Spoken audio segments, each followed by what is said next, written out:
मित्रांनो, 15 जानेवारी 2026 रोजी महाराष्ट्रातील 29 महानगरपालिकांसाठी मतदान होणार आहे। कालच निवडणूक आयोगानं याबाबतची घोषणा केली।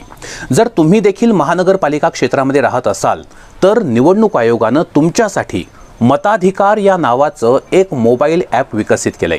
तुम्ही तुमच्या मोबाईलमधल्या प्ले स्टोअरवरून हे ॲप इन्स्टॉल करू शकता। मित्रांनो, मताधिकार हे ॲप आपल्याला आपलं मतदान केंद्र कुठं आहे, तसंच आपल्या प्रभागांमध्ये कोणकोणते उमेदवार उभे आहेत अशी संपूर्ण माहिती देतं। या ॲपचा वापर करून आपण मतदार यादीतला आपला क्रमांक देखील शोधू शकता। याच्यासाठी आपण एवढंच करायचं आहे की हे ॲप आपण इन्स्टॉल करायचे आणि त्याच्यामध्ये आपलं संपूर्ण नाव टाकायचे, किंवा तुम्ही तुमच्या मतदार ओळखपत्राचा नंबर सुद्धा टाकू शकता। मतदार ओळखपत्र म्हणजे वोटर ID, एपिक नंबर। आपल्याला चुटकीसरशी सगळी माहिती आपल्या मोबाईल स्क्रीनवरती दिसून येईल। मतदानाची टक्केवारी वाढवण्यामध्ये हे मताधिकार नावाचं ॲप महत्त्वाची भूमिका बजावू शकतं। मतदारांनो, लक्षात ठेवा, मतदान 15 जानेवारी रोजी सकाळी 7:30 वाजता सुरू होईल आणि त्याची समाप्ती सायंकाळी 5:30 वाजेपर्यंत असणार आहे।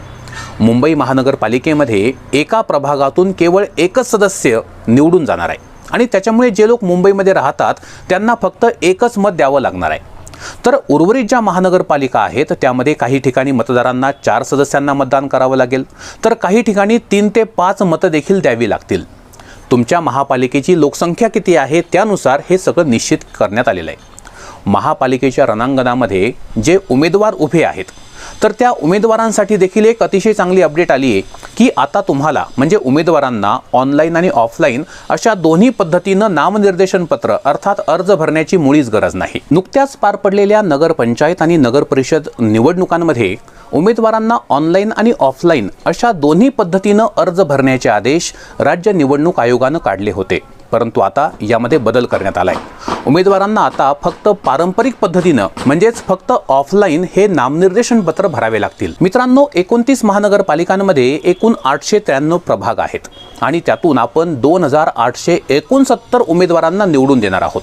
आता याच्यामध्ये 1442 जागा महिलांसाठी राखीव आहेत, 341 जागा SC अर्थात अनुसूचित जातींसाठी राखीव आहेत, 77 जागा STंसाठी म्हणजे अनुसूचित जमातींसाठी राखीव, तर 759 जागा या OBCंसाठी म्हणजे नागरिकांच्या मागासवर्ग प्रवर्गासाठी त्या ठिकाणी राखीव आहेत।